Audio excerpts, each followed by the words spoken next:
আসসালামু আলাইকুম ওয়া রাহমাতুল্লাহ। ইন্নাল হামদালিল্লাহ ওয়াসসালাতু ওয়াসসালামু আলা মুহাম্মাদিন ওয়া আলিহি ওয়া আসহাবিহি ওয়া মা ওয়ালা, আম্মা বাদ। সম্মানিত দর্শক শ্রোতা, মুসলিম ভাই ও বোনেরা, মহাগ্রন্থ আল কোরআনের তাফসির বর্ণনা অনুষ্ঠানের আজকের ৬৭ নম্বর পর্ব নিয়ে আপনাদের সামনে উপস্থিত হয়েছি। সকলকে স্বাগত জানাচ্ছি আজকের পর্বে। আজকের আলোচ্য বিষয় হলো সূরা বাকারার ৫৮ এবং ৫৯ এই দুটি আয়াতের সরল বঙ্গানুবাদ এবং সংক্ষিপ্ত তাফসির।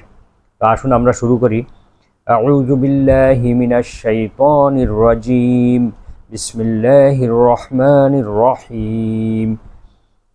وَإِذْ قُلْنَا ادْخُلُوا هَٰذِهِ الْقَرْيَةَ فَكُلُوا مِنْهَا حَيْثُ شِئْتُمْ رَغَدًا وَادْخُلُوا الْبَابَ سُجَّدًا وَقُولُوا حِطَّةٌ نَغْفِرْ لَكُمْ خَطَايَاكُمْ وَسَنَزِيدُ الْمُحْسِنِينَ فَبَدَّلَ الَّذِينَ ظَلَمُوا قَوْلًا غَيْرَ الَّذِي قِيلَ لَهُمْ فَأَنزَلْنَا عَلَى الَّذِينَ ظَلَمُوا رِجْزًا مِّنَ السَّمَاءِ بِمَا كَانُوا يَفْسُقُونَ صدق الله العظيم।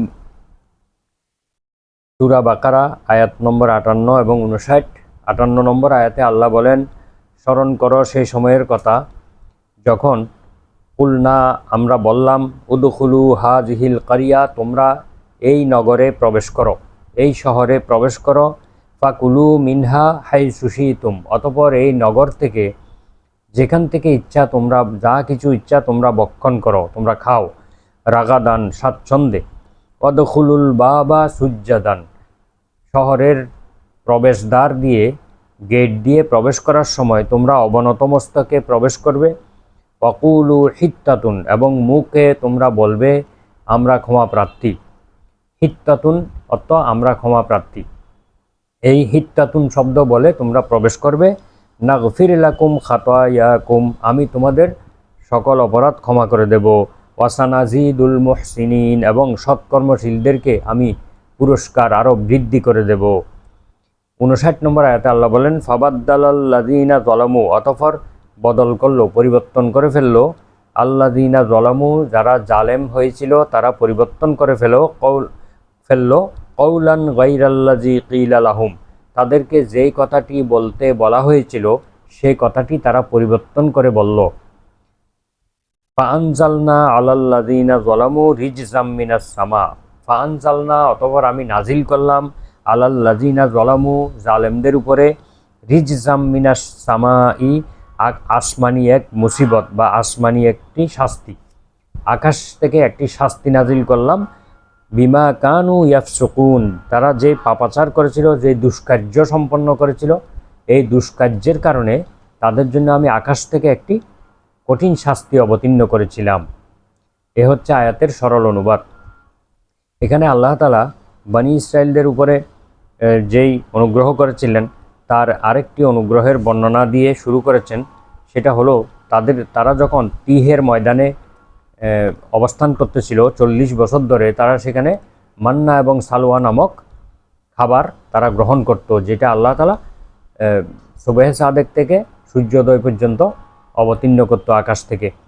সেই খাবার তারা গ্রহণ করতে করতে এক সময় তারা এই খাবারের প্রতি অনীহা প্রকাশ করলো, এটা তারা পরিবর্তন চাইল, তারা এর জন্য অরুচি বোধ করলো। তখন তারা মূসা আলাইহিস সালামের কাছে আবেদন করলো যে তারা সাধারণ খাদ্য চায়, যে খাদ্য জমি থেকে উৎপন্ন হবে, চাষাবাদ করে উৎপন্ন করা হবে সেই খাদ্য। তখন আল্লাহ তাআলা তাদেরকে তাদের পছন্দ মতো এই খাদ্য ভক্ষণের সুবিধার্থে তাদেরকে একটি জনপদে প্রবেশ করার জন্য আদেশ দেন। সেই জনপদটি হলো, 3টা বর্ণনা আছে। একটা হলো বাইতুল মুকাদ্দাস বা বর্তমান ফিলিস্তিনের ওই অঞ্চলে তাদেরকে প্রবেশ করতে বলা হলো। আবার কারো কারো মতে এই ফিলিস্তিনের পার্শ্ববর্তী আরিহা নামক একটি জায়গা বা একটি শহর, সেখানে প্রবেশ করতে বলা হয়েছিল। আবার কারো কারো মতে এটা মিশরে তাদেরকে প্রবেশ করতে বলা হয়েছিল। তবে সবচেয়ে বিশুদ্ধ মত তফসির ইবনে কাসিরে এসেছে যে এই জায়গাটা হলো বাইতুল মুকাদ্দাস এলাকা, অর্থাৎ ফিলিস্তিন এলাকায় তাদেরকে প্রবেশ করতে বলা হয়েছিল। তো এখানে প্রবেশ করার সময় তাদেরকে আল্লাহ তাআলা একটা শর্ত দিলেন যে তোমরা এই নগরে যখন প্রবেশ করবে তখন তোমরা একটু মাথা নত করে সুজ্জাদান, তোমরা সিজদা অবনত অবস্থায় প্রবেশ করবে, অর্থাৎ মাথা নত করে প্রবেশ করবে। এখানে সরাসরি সিজদা নয়, বরং একটু বিনম্র হয়ে মাথা নত করে, মাথা নিচু করে আল্লাহর প্রতি আনুগত্যশীল হয়ে প্রবেশ করার কথা বলা হয়েছে। কারো কারো মতে এখানে ওই ওই প্রবেশদ্বারটি ছিল কেবলার দিকে, অর্থাৎ আল্লাহ তাআলার প্রতি আনুগত্যশীল হয়ে বিনম্রভাবে সেখানে প্রবেশ করতে বলা হয়েছিল। তারপরে তাদেরকে বলা হয়েছিল সেই নগরে যখন তোমরা ঢুকবে, তোমরা তোমাদের পছন্দ মতো সব খাবার সেখানে পাবে, যেখান থেকে খুশি তোমরা ভক্ষণ করতে পারবে, কোনো নিষেধাজ্ঞা নেই। তবে ওই শহরে প্রবেশ করার সময় প্রবেশদ্বার দিয়ে তোমরা যখন প্রবেশ করবে তখন সুজ্জাদান, অর্থাৎ তোমরা মাথা অবনত করে সিজদা অবনত অবস্থায়, অর্থাৎ ইবনে আব্বাস রাদিয়াল্লাহু আনহু বলেছেন এখানে রুকু করার মতো করে একটু মাথা নিচু করে ঢুকতে বলা হয়েছিল। আর মুখে বলতে বলা হয়েছিল কুলু হিত্তাতুন, মুখে তোমরা হিত্তাতুন শব্দটি বলবে। হিত্তাতুন শব্দের অর্থ হলো আমি ক্ষমা প্রার্থী, আমি ক্ষমা প্রার্থী, আমি ক্ষমা চাচ্ছি, এই শব্দটি বলতে বলা হয়েছিল। আল্লাহ বললেন এই কথাটি যদি তোমরা বলো তাহলে আমি তোমাদের গুনাহগুলো মাফ করে দেব, নাগফির লাকুম খাতায়াকুম, আমি তোমাদের গুনাহগুলো মাফ করে দেব, ওয়াসানাজিদুল মুহসিনিন, এবং তোমাদের পুরস্কার আরও বৃদ্ধি করে দেব। এরপর তারা কি করলো, যখন সেই নগরে প্রবেশ করতে যাচ্ছিল তখন তারা তুচ্ছ তাচ্ছিল্য করে ঠাট্টাচ্ছলে আল্লাহ তাআলার কথাকে অবমাননা করে তারা সেখানে প্রবেশ করার সময় কেউ কেউ হেলে দুলে অথবা পিছন দিক থেকে তারা ঢুকতেছিল, কেউ কেউ তাদের পশ্চাৎ দেশকে মাটির সাথে হেঁচড়াতে ঢুকতেছিল এবং মাথা উঁচু করে তারা প্রবেশ করতেছিল এবং মুখে তারা বলতেছিল হিনতাতুন হিনতাতুন। যেটা তাদেরকে বলতে বলা হয়েছিল তার অর্থ হচ্ছে হিত্তাতুন, অর্থাৎ আমরা ক্ষমা প্রার্থী, আর তারা মুখে বলতেছিল হিনতাতুন। হিনতাতুন শব্দের অর্থ হলো গম, জব। আবার কেউ কেউ বলতেছিল হাব্বাতুন ফি শাঈরা, হাব্বাতুন ফি শাঈরা, অর্থাৎ জবের ভিতরে দানা আছে, জবের ভিতরে দানা আছে। এই শব্দটি তারা উপহাসচ্ছলে তুচ্ছ-তাচ্ছিল্য করে তারা এটা বলতেছিল। এভাবে তারা তাদের এই কথাটি পরিবর্তন করে ফেললো। আল্লাহ বললেন ফাবাদ্দালাল্লাযীনা যালামু, অতঃপর বদল করলো, পরিবর্তন করে ফেললো জালেমরা কওলান, এমন একটি কথা দ্বারা গায়রাল্লাযী কিলা লাহুম, যেই কথাটি তাদেরকে বলা হয় নাই। তাদেরকে বলতে বলা হয়েছিল হিত্তাতুন, আর তারা বলতেছে হিনতাতুন। আর কোনো তাফসিরে আছে হাব্বাতুন ফি শাঈরা, অর্থাৎ জবের মধ্যে দানা আছে, জবের মধ্যে বীজ আছে, এইভাবে তারা বলতেছিল। এভাবে কোথায় ক্ষমা প্রার্থী আর কোথায় হলো জবের মধ্যে বীজ অথবা গম, এভাবে তারা বলল।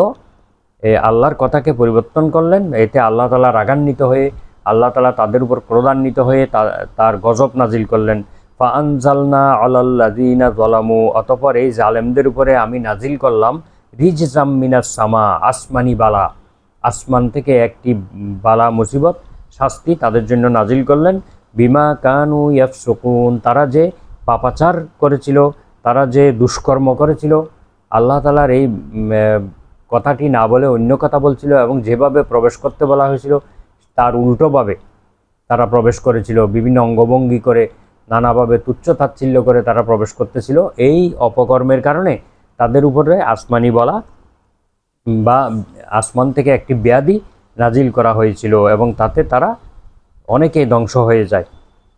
তো মূসা আলাইহিস সালাম বনী ইসরাইলকে নিয়ে মিশরে আসেন এবং তাদের পবিত্র ভূমিতে যাওয়ার নির্দেশ দেওয়া হয়। সেই পবিত্র ভূমিটা ছিল তাদের পৈতৃক ভূমি বাইতুল মুকাদ্দাস। সেখানে আমালেকাজা নামে একটি জাতি ছিল যারা খুবই দীর্ঘদেহী, খুবই বলিষ্ঠ জাতি। তাদের বিরুদ্ধে যুদ্ধ ঘোষণা করার জন্য নির্দেশ দেওয়া হয়। তখন তারা কাপুরুষতা প্রদর্শন করে,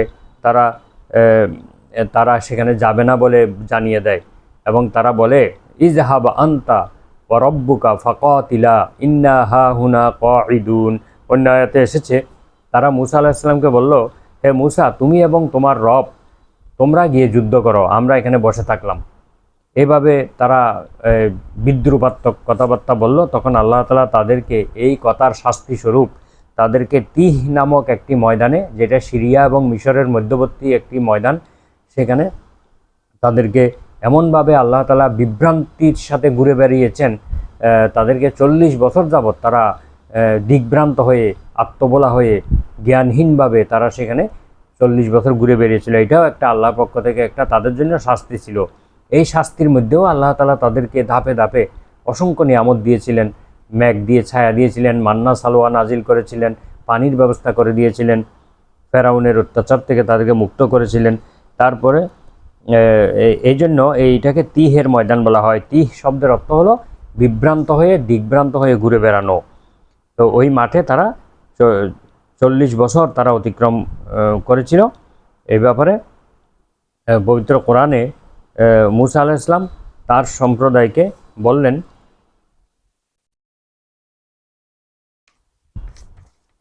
মুসা আলাইহিস সালাম তার সম্প্রদায়কে বললেন, ইয়া কওমি দুখুলুল আরদাল মুকাদ্দাসাতাল্লাতী কাতাবাল্লাহু লাকুম ওয়ালা তারতাদ্দু। সূরা মাইদার 21 নম্বর আয়াতে আল্লাহ বলেন, হে মুসা আলাইহিস সালাম বললেন, হে আমার সম্প্রদায়, তোমরা এই পুণ্যভূমিতে প্রবেশ করো যা আল্লাহ তোমাদের জন্য আদেশ করেছেন, তোমাদের জন্য ফরজ করে দিয়েছেন, আর তোমরা কখনো পিছনের দিকে ফিরে যেও না। এই নগরে প্রবেশ করলেই তোমরা বিজয় লাভ করবে। কিন্তু তারা এটা অনীহা প্রকাশ করলো। কেউ কেউ বলছেন এটা আরিহা নামক একটি জায়গা, যেটা বাইতুল মুকাদ্দাসের আশেপাশে। কেউ কেউ মিশরের কথা উল্লেখ করেছেন, কিন্তু এখানে বিভিন্ন তফসিরের মধ্যে সবচেয়ে সঠিক বলে উল্লেখ করা হয়েছে বাইতুল মুকাদ্দাস, অর্থাৎ তাদের যে পবিত্র নগরে প্রবেশ করতে বলা হয়েছে সেটা হলো ফিলিস্তিন বা বাইতুল মুকাদ্দাস। এটাই হলো সঠিক। এটা তিহের ময়দান থেকে 40 বছর পর বের হওয়ার পরের ঘটনা। তাদেরকে বলা হয়েছিল এই নগরে প্রবেশ করতে। 40 বছর ধরে তারা উদ্ভ্রান্ত জীবনযাপন শেষে ইউশা ইবনে নুন আলাইহিস সালামের নেতৃত্বে আল্লাহ তাআলা বনি ইসরাইলকে কোনো এক জুমাবারে ভোরবেলা এই পুণ্যভূমিতে প্রবেশ করার জন্য আদেশ দিয়েছিলেন। ওই দিন আল্লাহ তাআলা সূর্যাস্তের সময় কিছুটা বাড়িয়ে দিয়েছিলেন, যেন ওই একদিনেই বিজয় লাভ করা সম্ভব হয়। শুক্রবার সন্ধ্যার সময় আল্লাহ তাআলা ওই স্থানটি মুসলমানদের জন্য বিজিত করে দেন। বিজয়ের পর কৃতজ্ঞতা প্রকাশার্থে আল্লাহ তাআলা তাদেরকে বললেন যে, তোমরা নতশিরে বিনম্র হয়ে মাথা নিচু করে তোমরা এই শহরের প্রবেশদ্বার দিয়ে তোমরা প্রবেশ করো, এই নির্দেশ দেন। ইবনে আব্বাস রাদিয়াল্লাহু আনহু সিজদার অর্থ নিয়েছেন রুকু, অর্থাৎ রুকুতে যেভাবে আমরা মাথা নত করি সেভাবেই প্রবেশ করতে বলা হয়েছিল। আর এই দরজাটি ছিল কেবলার দিকে, অথবা এর একটা নাম ছিল বাবুল হিত্তা, অর্থাৎ ক্ষমার দরজা, যা ছিল জেরুজালেমে। এই জন্য এই গেট দিয়ে প্রবেশ করার সময় তাদেরকে হিত্তাতুন শব্দটি বলতে বলা হয়েছিল। ইমাম রাজি রহমতুল্লাহ বলেছেন যে দরজার অর্থ হচ্ছে এখানে কেবলার দিক, অর্থাৎ কেবলার দিকে ফিরে তোমরা বিনম্র চিত্তে নত হয়ে মুখে আমরা ক্ষমা প্রার্থী বা হিত্তাতুন শব্দ বলে তোমরা প্রবেশ করো। তো তারা কি করলো, সিজদার পরিবর্তে নিজেদের পশ্চাৎ দেশের ভরে প্রবেশ করতে থাকে। মাথা নত করার পরিবর্তে মাথা উঁচু করে প্রবেশ করা শুরু করলো। ইবনে আব্বাস রাদিয়াল্লাহু আনহু বলেন যে এতে এই হিত্তাতুন শব্দটি তাদেরকে বলা হয়েছিল, আমরা ক্ষমা প্রার্থী বললে এখানে কিন্তু পাপের স্বীকারোক্তি হয়ে যায়, আর পাপী ব্যক্তি তো ক্ষমা চাইবে। তার মানে হলো আমরা ক্ষমা প্রার্থী মানে আমরা পাপ করেছি, আমাদেরকে মাফ করে দিন। এখানে পাপের স্বীকারোক্তি রয়েছে। হাসান বসরি এবং কাতাদা রাহিমাহুল্লাহ বলেন যে এর অর্থ হচ্ছে, হে আল্লাহ, আমাদের ভুল ত্রুটিগুলো মাফ করে দিন। তারপর তাদের সাথে ওয়াদা করা হচ্ছে যে যদি তারা এইটা বলতে বলতে শহরে প্রবেশ করে এবং বিজয়ের সময়েও নম্রতা প্রকাশ করে বা বিনয় প্রকাশ করে, আল্লাহর নিয়ামত এবং নিজেদের পাপের কথা স্বীকার করে তার কাছে ক্ষমা প্রার্থনা করে, তাহলে তিনি তাদেরকে ক্ষমা করে দিবেন, তাদেরকে নিয়ামত আরও বাড়িয়ে দিবেন। ওয়াসানাজিদুল মুহসিনিন, আমি আরও তোমাদেরকে নিয়ামত বাড়িয়ে দেব। তো এই জন্য পবিত্র কোরআনে আল্লাহ তাআলা বলেন, ইযা জাআ নাসরুল্লাহি ওয়াল ফাতহু ওয়া রাআইতান নাসা ইয়াদখুলুনা ফি দীনিল্লাহি আফওয়াজা। যখন আল্লাহর সাহায্য এবং বিজয় আসবে তখন তোমরা দেখতে পাবে যে মানুষ দলে দলে আল্লাহর দ্বীনে প্রবেশ করছে। দ্বীনের বিজয় হলেই মানুষ দলে দলে দ্বীনে প্রবেশ করে, বিজয় হওয়ার আগে মানুষ একটু কম প্রবেশ করে। এই ক্ষেত্রে যখন মুসলমানরা কোনো বিজয় অর্জন করে তখন তাদের কর্তব্য হচ্ছে ফাসাব্বিহ বিহামদি রাব্বিকা ওয়াস্তাগফিরহু, আল্লাহ তাআলার প্রশংসা সহকারে তার গুণগান করা এবং তার কাছে ক্ষমা প্রার্থনা করা। বিজয় করতে গিয়ে বা কাজ করতে গিয়ে যা কিছু ভুল ত্রুটি হয়েছে তার জন্য আল্লাহর কাছে ক্ষমা প্রার্থনা করা এবং আল্লাহর প্রশংসা সহকারে তার গুণগান করা, এটা হলো বিজয়ী জাতির কর্তব্য। ইন্নাহু কানা তাওয়াবা, নিশ্চয়ই আল্লাহ বড়ই ক্ষমাশীল বা তওবা কবুলকারী। তো আমাদের দায়িত্ব হলো যখনই আমরা কোনো কিছু অর্জন করব তখন আল্লাহর প্রশংসা করব এবং তার কাছে ভুল ত্রুটির জন্য ক্ষমা প্রার্থনা করব। সহিহ বুখারীতে মহানবী সাল্লাল্লাহু আলাইহি ওয়াসাল্লাম বলেন যে বনী ইসরাইলকে আদেশ করা হয়েছিল যে তারা যেন মাথা নত করে শহরে প্রবেশ করে, কিন্তু তারা পিছনের দিকে বাঁকা করে মাথাকে সোজা করে প্রবেশ করেছিল। তাদেরকে বলা হয়েছিল তোমরা হিত্তাতুন বলো, অর্থাৎ আমরা ক্ষমা প্রার্থী, আমাদের ভুল ত্রুটি মাফ করে দিন, এই কথা বলো। কিন্তু তারা এই আদেশকে অগ্রাহ্য করলো এবং তারা বলল হাব্বাতুন ফি শাআরাতিন, অর্থাৎ জবের মধ্যে দানা রয়েছে। এইভাবে তারা এই ঔদ্ধত্যপূর্ণ অবাধ্যতামূলক এই শব্দটি তারা প্রকাশ করেছিল, মুখ দিয়ে বলেছিল। এর দ্বারা তারা তাদের অবাধ্যতার বহিঃপ্রকাশ ঘটিয়েছিল। তাদের পাপ এবং বিরোধিতার কারণে আল্লাহর ক্রোধে নিপতিত হয় এবং তাদের উপরে শাস্তি অবতীর্ণ হয়। একটি মারফু হাদিসে মহানবী সাল্লাল্লাহু আলাইহি ওয়াসাল্লাম বলেছেন যে আন আয়েশা রাদিয়াল্লাহু আনহা ক্বালাত সাআলতু রাসূলুল্লাহি সাল্লাল্লাহু আলাইহি ওয়াসাল্লাম আনিত তাউন। উম্মুল মুমিনিন আয়েশা রাদিয়াল্লাহু আনহা থেকে বর্ণিত, তিনি বলেন আমি রাসূল সাল্লাল্লাহু আলাইহি ওয়াসাল্লামকে প্লেগ রোগ সম্পর্কে জিজ্ঞাসা করেছিলাম। ফাকালা কানা আযাবান ইয়াবআসুহুল্লাহু আলা মান ইয়াশা, এই প্লেগ হচ্ছে আল্লাহর পক্ষ থেকে একটি আযাব বা শাস্তি। এটা আল্লাহ যাকে ইচ্ছা তাকে তার উপরে এটা নাজিল করেন, যেই জাতির উপরে ইচ্ছা সেই জাতির উপরে এই প্লেগ রোগ নাজিল করেন, এগুলো প্রেরণ করেন। ফাজাআলাহুল্লাহু রহমাতাল লিল মুমিনিন, আর এই প্লেগ রোগকে আল্লাহ তাআলা মুমিনদের জন্য রহমত হিসেবে নাজিল করেন। অর্থাৎ মুমিনরা যদি এই রোগে আক্রান্ত হয় তাহলে তারা শহীদের মর্যাদা পাবে এবং তাদের গুনাহ মাফ হয়ে যাবে। ফালাইসা মিন আবদিন ইয়াকাউত তাউনা, কোনো বান্দা যদি প্লেগ রোগে আক্রান্ত এলাকায় থাকে, ফায়াম কুসুফি বলদাতিন, সেই যদি ওই শহরে অবস্থান করে, সাবিরান মুহতাসিবান ইয়ালামু আন্নাহু লা ইউসিবুহু ইল্লা মা কাতাবাল্লাহু লাহু, এবং সেই যদি ধৈর্যের সাথে সওয়াবের নিয়তে যদি ওই শহরে অবস্থান করে এবং সেই বিশ্বাস করে যে আল্লাহ যা কিছু লিখে রেখেছেন তাই হবে, আল্লাহ তাআলা যার জন্য এই রোগ লিখে রেখেছেন তারই হবে, অন্য কারো হবে না, এই বিশ্বাস যদি তার থাকে, বলা হচ্ছে যে ইল্লা কানা লাহু মিসলু আজরিশ শহীদ, তাহলে তার জন্য একজন শহীদের সওয়াব রয়েছে। একজন আল্লাহর পথে শহীদ হওয়া ব্যক্তি যে সওয়াবের অধিকারী হবে, যে মর্যাদার অধিকারী হবে, এই প্লেগ রোগে আক্রান্ত মোমেন ব্যক্তিও সেই রকম সে মর্যাদার অধিকারী হবে এবং সেই পুরস্কারের অধিকারী হবে। তো এটা হলো আরেকটি হাদিসে আছে, এটা প্লেগ রোগ হচ্ছে এটি একটি মহামারী শাস্তি যা তোমাদের পূর্ববর্তী লোকদের উপরে অবতীর্ণ করা হয়েছিল। মহানবী সাল্লাল্লাহু আলাইহি ওয়াসাল্লাম বলেন বিপদ আপদ দুঃখ রোগ ইত্যাদি শাস্তিস্বরূপ যা তোমাদের পূর্ববর্তী জাতিদের উপরেও দেয়া হয়েছিল। সুতরাং এই পবিত্র কোরআনেরও বিভিন্ন আয়াতে রয়েছে আল্লাহ তাআলা এই বিপদ আপদ দুঃখ কষ্ট এগুলো দিয়ে পরীক্ষা করেন। এই পরীক্ষায় আমাদের ধৈর্য ধারণ করতে হবে। তো এই আয়াত দুটির মধ্যে যে শিক্ষা রয়েছে তা হচ্ছে বনী ইসরাইল আল্লাহ তাআলার কথাকে নিয়ে তুচ্ছতাচ্ছিল্য এবং অবাধ্যতার বহিঃপ্রকাশ ঘটিয়েছিল, এই জন্য সাথে সাথে তাদেরকে আযাব দিয়ে তাদেরকে শাস্তি দেওয়া হয়েছিল। অর্থাৎ তাদেরকে প্রায় 70,000 বনী ইসরাইল এই রোগে আক্রান্ত হয়ে মারা গিয়েছিল। তো আমরাও আল্লাহ তাআলার কোনো বাণীকে নিয়ে কোনো বক্তব্যকে নিয়ে কোনো ধরনের সমালোচনা তুচ্ছতাচ্ছিল্য করব না, তাহলে আমাদের উপরও বনী ইসরাইলদের মতো এরকম শাস্তি অবতীর্ণ হতে পারে। তো এই জন্য সবসময় সতর্ক থাকতে হবে। আল্লাহ তাআলার কোনো বাণীকে নিয়ে তুচ্ছতাচ্ছিল্য করলে সে আর মুমিন থাকে না, সে ঈমান ভঙ্গ হয়ে যায়।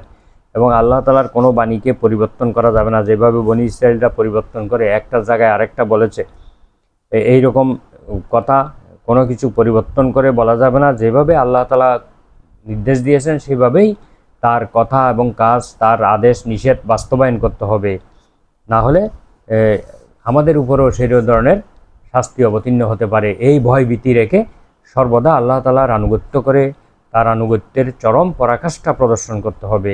তো আজকের আলোচনা আমরা এখানে শেষ করছি। সুবহানাকা আল্লাহুম্মা ওয়া বিহামদিকা আশহাদু আল্লা ইলাহা ইল্লা আনতা আস্তাগফিরুকা ওয়া আতুবু ইলাইক। আসসালামু আলাইকুম ওয়া রাহমাতুল্লাহ।